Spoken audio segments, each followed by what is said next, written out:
assault on Jane Kuria was one of the most vicious that I had seen.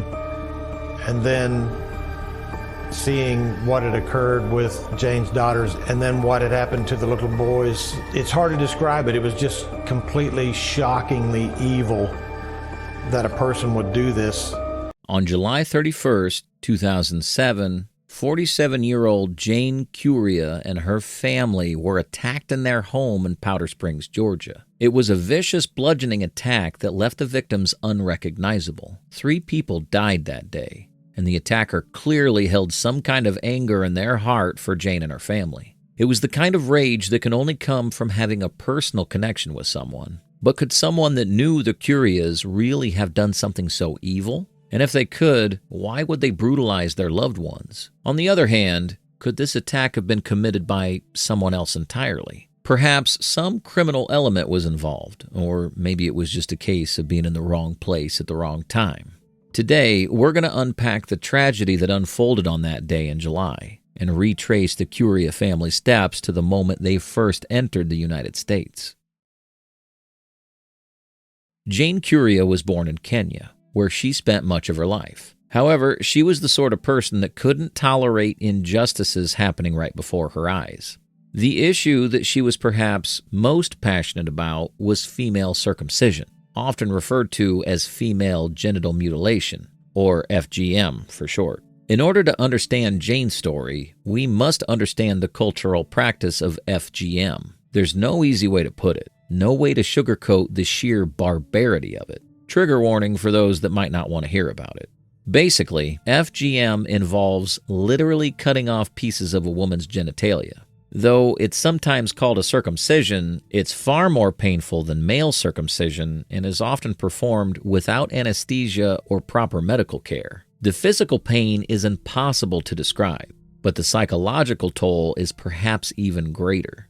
What does this have to do with Jane's story? She herself had survived FGM as a child, and she grew up to be a vocal opponent to the practice. She spoke out courageously against the practice, despite the risks to her safety, and made sure that her daughters didn't have to go through anything like it. But criticizing a deeply ingrained cultural practice can be a risky proposition. People don't change their ways easily, especially when it comes to traditions regarding control over the bodies of women. So Jane's life was always in danger. In 2001, Jane's husband died of pneumonia, prompting her to bring her entire family to America and apply for asylum there. The fear of persecution was suffocating and ever-present, but even so, it must have been a tough decision. We all wish to change our country in some way, but that doesn't mean we don't love our homeland. Jane made the brave choice to leave her homeland to build a better future for her children, one where they wouldn't have to worry about their safety. By 2001, Jane had managed to settle down in Boston. She started to build a life for herself by getting a job as a nurse, and she was described as a bubbly, affectionate mother who managed to teach her kids good manners while also showering them with love. A year after she arrived in America, Jane decided to take her family away from the big city and all of its dangers. Jane was unique. She was very bubbly. She was the life of the party. Her energy was amazing. She had this big, generous smile. Jeremy's 2 sisters, Isabella and Annabelle, loved their brother so much. She had some relatives in this little town in Georgia called Powder Springs. There was a small Kenyan immigrant community there as well. Hoping to find some support in the familiar and the peace, quiet, and safety that comes with small town living, Jane packed up and headed down south. She had no way of knowing that Powder Springs would become her final resting place. Jane threw herself into her new life in Powder Springs. Being a single mom is hard, especially when you have to hold down a full-time job. Jane somehow managed to balance 2 jobs, all while being a constant, comforting presence in her child's lives. She spent her days as a nurse at the local hospital and moonlighted as an RN at the local nursing home. Jane's naturally calming presence made her well-suited to these roles. People just felt comfortable around her. They felt like they could trust her. Isabella was a really calm, cool, collected individual, but she was also very funny. My cousin Annabelle, we were the same age.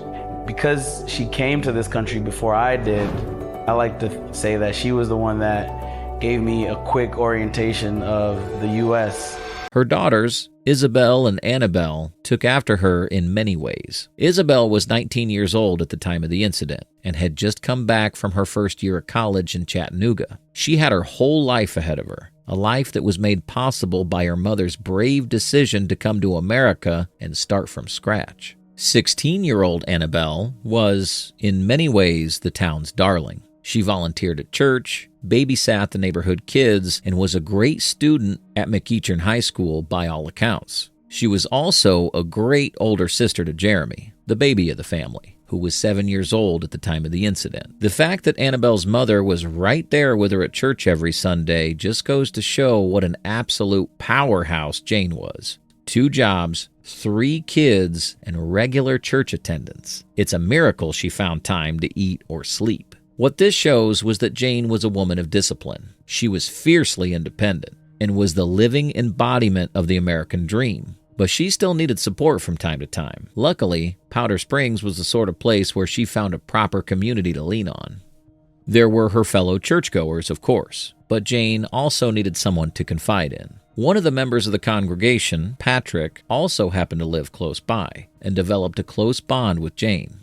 There are rumors that the two were romantically involved, but there's simply no evidence of that. Patrick actually had a wife and kids, and Jane simply didn't seem like the sort of person who would interfere with a marriage like that. What we can say for sure is that Jane and Patrick talked every single day. Not only would they meet in person, but they'd call over a dozen times a day as well. It's safe to say that Patrick was one of the most important people in Jane's life. But then again, there are certain signs that Patrick isn't who he seemed to be. By the way, I post true crime and new cases here every day, so if that sounds like your kind of thing, please consider subscribing. It helps a lot. Patrick was friendly. Some might even say too friendly. He helped Jane with chores around the house, even though he had kids of his own. And whenever he needed someone to look after his children, Annabelle was ready to lend a helping hand. This is where some people might start raising their eyebrows. You see, Patrick didn't pay Annabelle for her babysitting in cash. No, he took her out to dinner instead. Now, this could just be something completely innocent. Jane clearly knew about it, and she didn't seem to have a problem with it. Perhaps Patrick was like an uncle to Annabelle, a grown-up outside her own family that the 16-year-old could talk to. With that said, some have also suggested that he might have been grooming her. Again, there's no evidence to support this. Doctors Amy Schlossberg and Megan Sachs, both of whom have a PhD in criminology, have floated the theory that Patrick might have had bad intentions when it came to Annabelle, and that Jane found out about it. Could this be the cause of the vicious attacks on July 31st? Maybe, maybe not. The grooming theory alone isn't enough to support it. But there's another fact that might strike you as odd, if not outright incriminating. Like I've said before, Patrick and Jane called each other daily. In fact, there were over 300 calls between them in the month of July alone. And it wasn't uncommon for Patrick to ring her up 15 times in a single day. And yet, on the day of the incident, before he'd even found out about what happened to Jane and the kids, Patrick only called her once. A single call after months of dozens of calls. Could this just be a coincidence? It would be an incredible one if so. It doesn't necessarily implicate Patrick in what happened that day, but it does make him a person of interest. Indeed, police did include him in their list of persons of interest when the investigation began. But the case has now gone cold, and many years have passed. It's time to walk through the events leading up to that day and discuss the details of what happened to the Kuria family. The year preceding the summer of 2007 was a hard one for Jane. She'd been living in America for 2 years, waiting for her asylum application to go through the whole time. In 2006, she learned that her application had been denied. Apparently, fearing retribution for criticizing a barbaric, misogynistic practice wasn't enough to grant her asylum. The fact that she worked overtime, attended church regularly, and focused on her family wasn't enough to give her the chance to become an American. Jane didn't take this rejection lying down, though. She immediately filed an appeal, and there's some evidence to suggest that she got involved in real estate as well. This will be an important factor later on. But for now, just remember that Jane was working overtime to make everything happen. The year was made even more difficult by the fact that Isabel went off to college. The empty nest syndrome might not have hit as hard because Isabel and Jeremy were still around. But it probably still hurt to wake up one day and realize her daughter wasn't around. She was all grown up and building her own life. But at least Jane could look forward to her coming home that summer. And there was more to look forward to as well.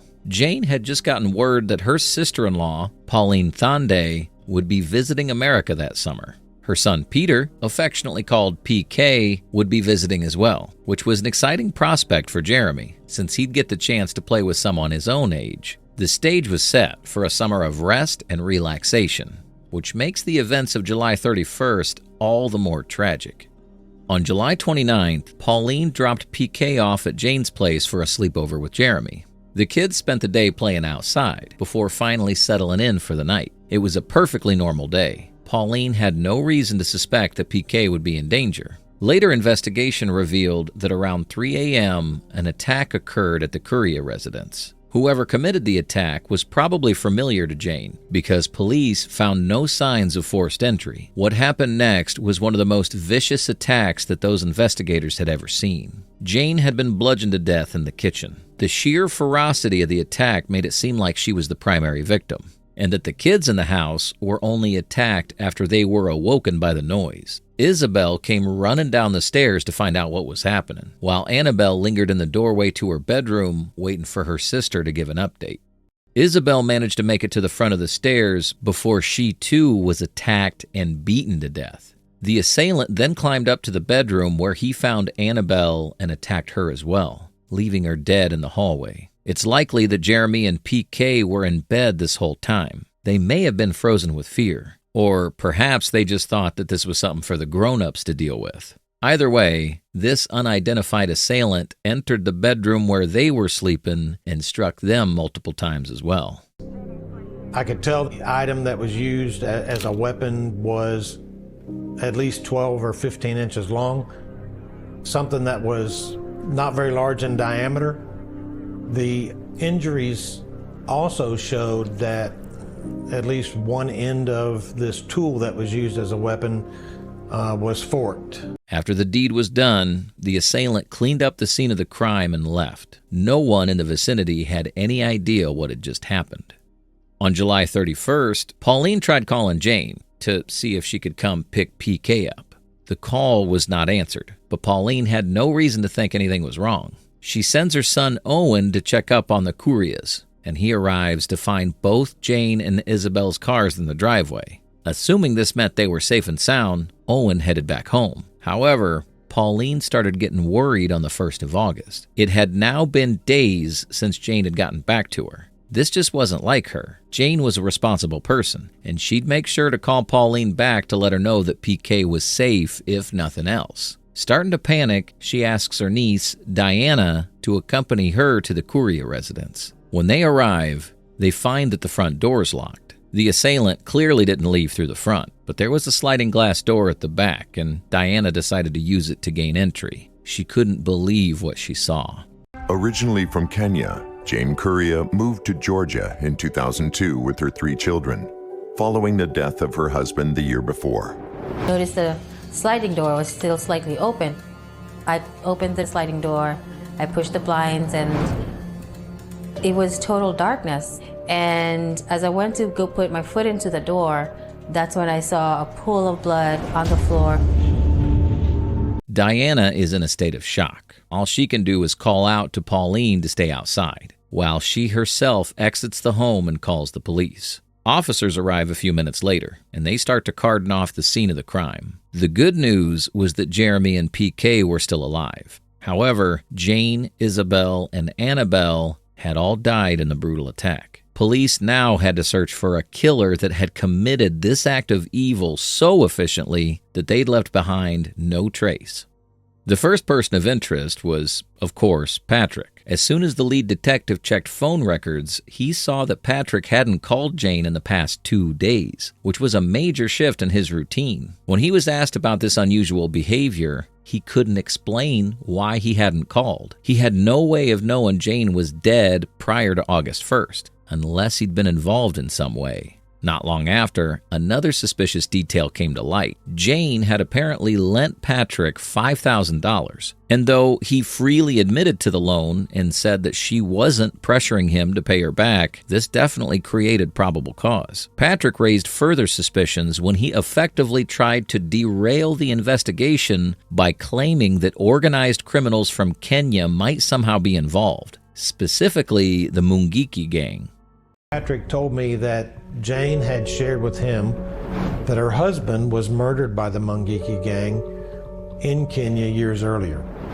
However, when investigators looked into Jane's husband's death certificate, they found the official cause to be pneumonia. They also felt that it was logistically impossible for Kenyan criminals to enter the country just to murder someone. This act had to be committed by an individual based in America. Despite the heavy suspicion levied at Patrick, there was no real evidence connecting him to the crime. But in the aftermath of Jane's death, another person ended up becoming heavily involved in the goings-on, a relative named Elizabeth. Jane had mentioned a very lucrative real estate deal she was involved in just a few months before she was murdered. This made her a target for anyone that wanted to acquire that cash, and Elizabeth may have targeted her for that reason. But even if we ignore that theory, Elizabeth's actions after Jane's murder were highly suspicious. She immediately tried to take custody of Jeremy and started selling off Jane's assets, and she wasn't doing any of this for Jeremy. There's nothing that I could do at that time. No one can come and see me without her knowing what was taken and put into the trust accounts. I've never had access to it. When I ask about it, I'm told that I'll tell you later. What's more, she was extremely controlling of Jeremy, acting more like a school principal than a maternal figure. But despite Elizabeth's suspicious behavior, there was nothing linking her to the murder either. It's possible that she was simply trying to profit off of her relative's sudden death. Her intentions are unclear, and she hasn't made any public statements on the matter. Eventually, Jeremy was able to go back to Kenya where he studied medicine. He later recalled seeing a man in what he described as a shirt with an African pattern on it the night of the murder, but has no other recollections of that day. The thing he remembers most of all is waking up in a hospital bed a week after the attack, with no idea what happened to him or his family. So what do you think of this case? Was Jane Cobb the intended target, or was someone else in the family caught in the crosshairs of a deadly grudge? Could advances in DNA technology finally uncover the truth after all these years? We'd love to hear your thoughts in the comments below. If you like the way we create these videos and you want to help bring more cases like this to light, hit that like button and subscribe for more deep dives. Thank you once again for watching.